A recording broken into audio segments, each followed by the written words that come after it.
Hi neighbors, and welcome to another edition of Winning Ways with the MIAA. I'm one of your co-hosts, Pete Royce, working alongside Jay Horrigan. And Jay, today we have two special guests, two student athletes. I love to be around the students, don't you? This is the one show that you and I love doing. We love pushing it because it's about student athletes that are making a difference at their school, but also in their community. We have two student athletes with us here in studio. I'd like to say hello to Molly Driscoll. She's a student athlete at Watertown High School. Welcome to the show, Molly. Thank you for having me. You're great, and we appreciate your being here. And Nick Gangemi, a student at Medfield High School. Nick, welcome to the show. Honored to be here. Yep, and both of you student athletes of the month. Congratulations.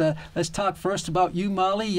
What'd you do to earn that? That's a pretty big distinction. Yeah, so I've been playing on the varsity field hockey team and varsity hockey and varsity lacrosse for all 4 years, and due to like our situation with our hockey team, I've been playing on that since 7th or 8th grade. So I've just been able to like gain a lot of experience from some amazing players even before me.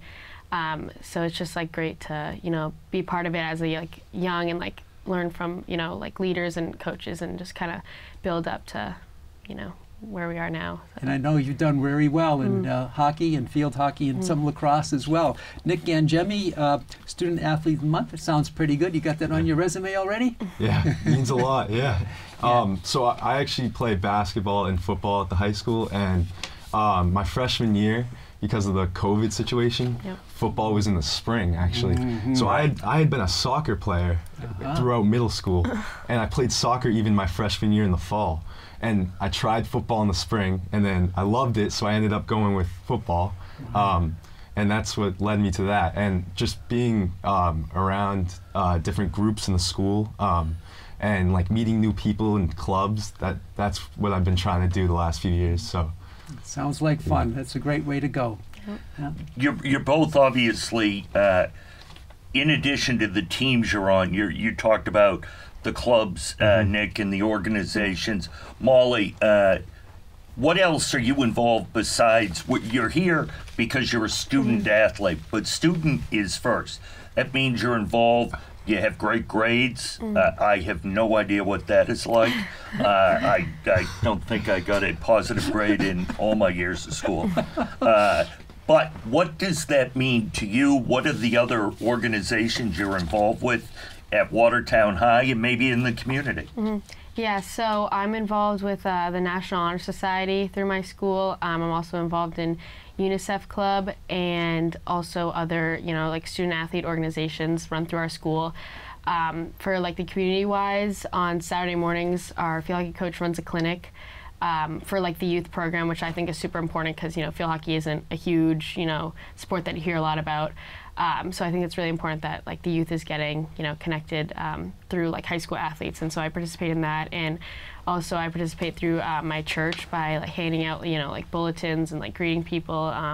Also in like the faith formation program at times, and also like helping out at the local food pantry, just to try to get involved and make connections like that. That's awesome. And Pete had mentioned you've had a lot of success in the various sports.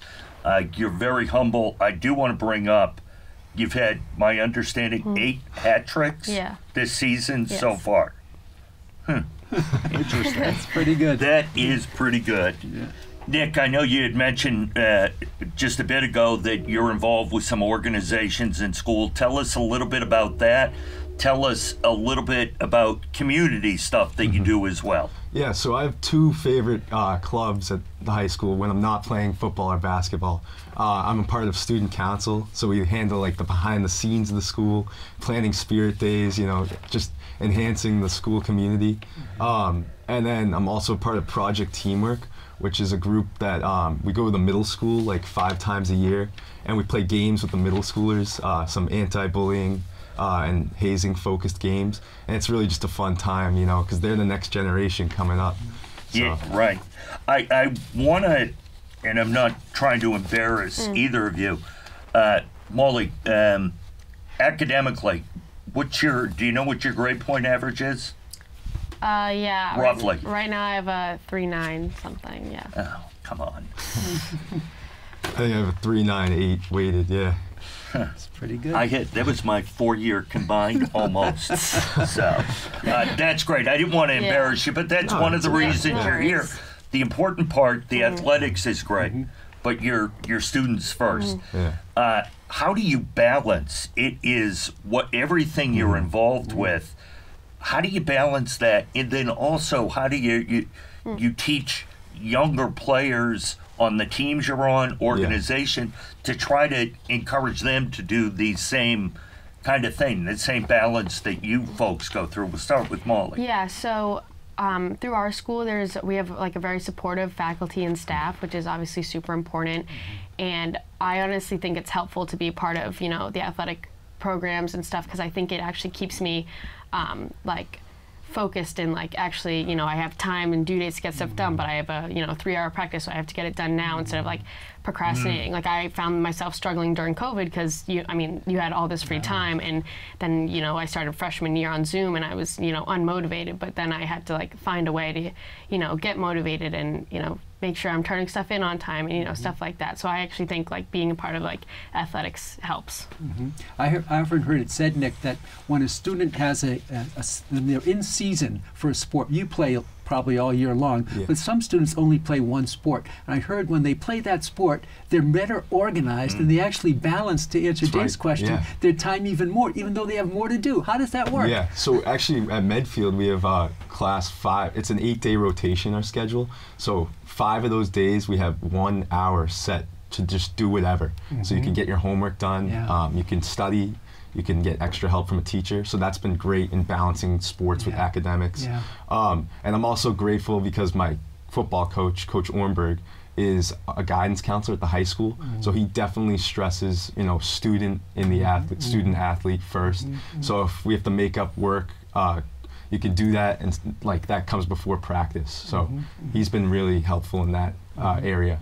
I want to follow up because you both mentioned it, and I think some people have they haven't forgotten, but don't realize what you and your classmates went through dealing with COVID.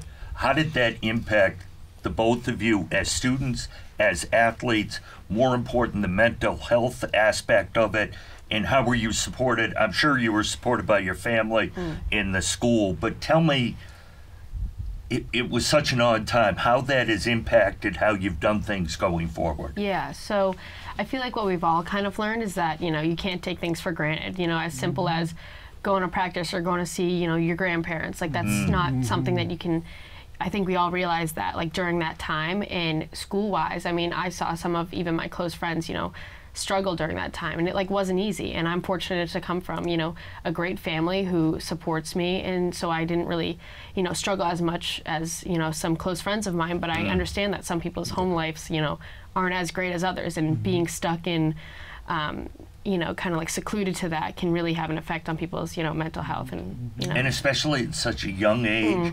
And as you're so excited to be, hey, I'm in high school now. Nick, how did you work your way through that? And what has it kind of made you proceed forward? How has it impacted how you look at things, how you handle things now? Yeah, so when we came into the high school, our transition was affected by COVID. Right. When we came in, we weren't with the whole grade. It was divided into 2 cohorts. So I definitely felt a need to like do as much as I could, join different groups, because social interactions were down at the time, and a lot of people struggled. And I also have a very close family, and they were supportive as well through the whole process. So it was great to have them. But definitely, just getting any resources I could, going to the guidance office. They were very helpful in terms of getting the workload done and also acclimating to high school. Which I think is great that you both kind of talked about that. You realize the importance of it and the mental health aspect of it. And that you, like you were saying, you were supporting a lot of your friends, and it's great to hear you both say that you're fortunate that you had a good family situation. That's just, it's neat to hear from young people. It affected everybody, and how you came through it was so very nice.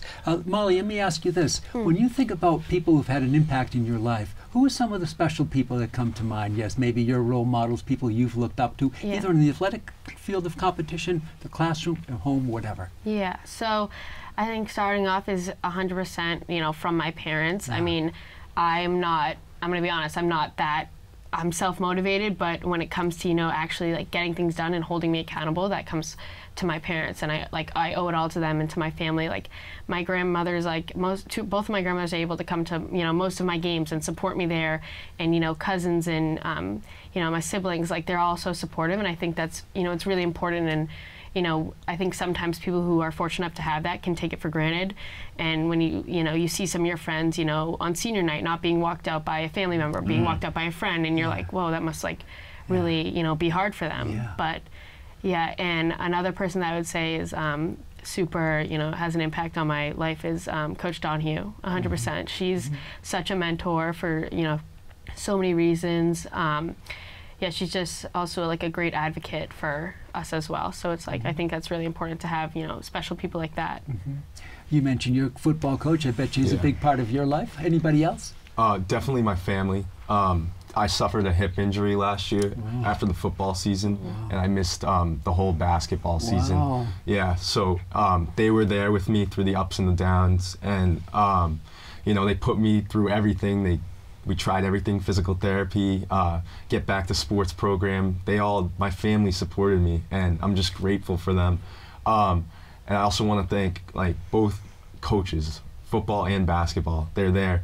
I would show up to basketball practice, Coach Grace, every time. He would check on me. He'd be like, "How you feeling today, Nick?" And I'm just super grateful, because it means a lot when you're suffering and there's people that care for you, you know, like my family, my coaches, so, and teachers as well. Just having that sense that, you know, I knew people cared was great. I've heard it said that a high school coach is one of the most important jobs in America. You believe that? Yeah. Definitely. Yeah. I mean, because they're dealing with the athletics, they're dealing with the mental health, they're dealing with schoolwork. So. We've said to people, and Pete and I have talked about it over the years, that I think calling someone a coach, if you've been a coach, it's the greatest title you'll ever have, because you can impact so many young people in so many different ways. And if you've earned that once, you should be called that your entire life. So that's really neat to hear, Nick. Molly, when you think of the landscape of society today, are you optimistic when you see your classmates and the students at Watertown High and kind of for the future of America? What are your thoughts about that, kind of philosophically? Yeah, obviously we're turning into, you know, I feel like after COVID, nothing has really been the same. And I definitely think the world is kind of, you know, turning, you know, honestly sometimes for worse, as we can see, like recently. And yeah, I think the students at Watertown High, I believe that they're all, you know, I can say for most of them that they're all, you know, upstanding citizens, and I have no doubt in my mind that most of them will go on to do great things. You know, there are, you know, other, you know, people who aren't as driven, but, you know, maybe it's just like their family situation, you know, living situation. And I think that, like, Watertown just need, like, the faculty and students, like, they just need to be able to be there to, like, support one another. I think that's definitely going to be a big impact. How about you, Nick? You optimistic about future? I am, yeah. Tell me why. I think my grade in particular, like when you're with them for, you know, 12 years now, you know them and you root for everyone. You know, that's the thing. Everyone's rooting for each other. It's a very close group, and I think that we've grown a lot and we've dealt with so much, like so young, that we're best suited to, you know, to enhance the future. And I'm really excited for like the future of my classmates and myself as well. So that's great. What about you're both seniors looking at schools going forward? Molly, have you started that process? Are you waiting till the end of the field hockey season? Where do you stand on that whole thing? Yeah, so after a lot of factors came into play with this decision, but I decided to do a postgraduate year following my senior year at a New England prep school. I'm not sure where yet, but this past September, I verbally committed to play field hockey at Boston University following the postgraduate year. So I'm very excited about that and that opportunity. That's good for you. That's great. Thank you. Great. Nick, how about you? Yeah, so I'm a big sports guy. I watch all the sports games with me and my dad, all the Boston teams. And if I'm not playing sports in college, I definitely want to be involved in some way. So I'm definitely interested in a sports management role or data analytics, which is huge nowadays.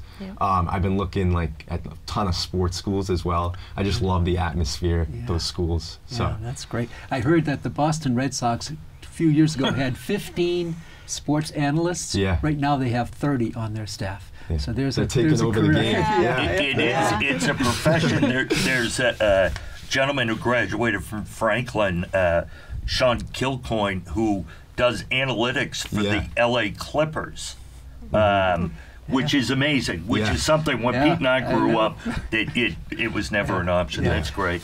What are your message as we begin to wrap up this show? What is your message for youngsters who may be watching this show about the importance and the value of athletics in the life of a young person in their development going forward? What would you like to say to them? Yeah, so like I mentioned before, athletics, for me personally, it kind of helped me stay on track in school, and it also helps you build, important life skills like teamwork, communication. As a captain, it can be challenging sometimes when you have girls that aren't where you want them to be, or that's only their first 2 years of playing, and that can be tough. But it's really important that you learn those life skills early on, and continue to grow the game, obviously. And that's what sports can do for people. Yeah, it can. Yeah, that's good. Your thoughts on that, Nick? Yeah, I'd say definitely try as many sports as you can early on. Okay, that's interesting. Yeah, because some people like to specialize in one. You'd like to go wide. Yeah, and definitely some of the skills I acquired in soccer also contribute to my skills in football as well. Okay. So it's important to try as many sports when you're young. And another thing is the best relationships I have are the ones where I'm going out and competing with them on game day. 100%. Persevering through pain with they're by your side. Another thing is athletics teach you to persevere through obstacles. Injuries happen, you got to get through them and come out the next year with the same intensity. And I just love sports because there's just so many factors that you can motivate people, you can mentor them, and I'm not going to forget some of these games. Yeah. Jay, do you want to be 16 again? Well, yes, I would. First of all, I would be not as full-figured as I am today. I do have, Nick, just a follow-up question for you. By any chance, have you been motivated to maybe one of your goals to end up on the Mark and Kelly Ripa show as Coach Mason did from Medfield? Oh, that was funny. Yes, he's a real character. He is tremendous. He was on. He did a dance on it. Tell us a little bit about Coach Mason. He's a tremendous great guy. He's our assistant athletic director now, but a lot of the kids in my grade had him as a 5th grade teacher as well. His energy, everywhere you go, he's there. He does a thing that's called "Where is Mr. Mason?" and his wife is thoroughly embarrassed by all of it. So is the daughter. It's funny. He's actually our lunch monitor now. I heard that. It's great. So, is that one of your goals to end up on the Kelly Ripa show? We'll see. I don't know about that one, Mr. Mason. If you're watching this. Right. All right. Well, thanks for being with us. It's always a pleasure. I always get excited being around young people. I mean, it makes you feel younger. Well, but what they bring to the table is so important. And I think, Pete, we're both thrilled that you two were able. You had a much shorter drive, but you coming from Watertown, because we've done this in the past, but we've done it over Zoom. It's great to have the students in here in the studio. So thank you both for taking the time. And you're absolutely right, Pete. It makes us feel younger being around younger people. I wish you all the best in your pursuits, your postgraduate year, and your years at Boston University. Nick, all the best to you as well. Thank you so much. Thank you for your time here. Honored to represent Medfield here. Great. Thank you. Likewise. Okay, on behalf of my partner, Jay Horgan, this is Pete Royce. We thank all of you for tuning in. as we hope you enjoyed this feature, Winning Ways with the MIAA. 2 student athletes here today. We had Molly Driscoll and Nick Gangemi. This is Pete Royce for the entire crew. Our producer and our studio moderator today is Chris Flynn. Our executive director is Pete Fasciano. For the whole crew, till next time, so long, neighbors. This program was made possible by your Franklin friends and neighbors. Good folks just like you. Thanks for supporting Franklin TV. And thanks for watching.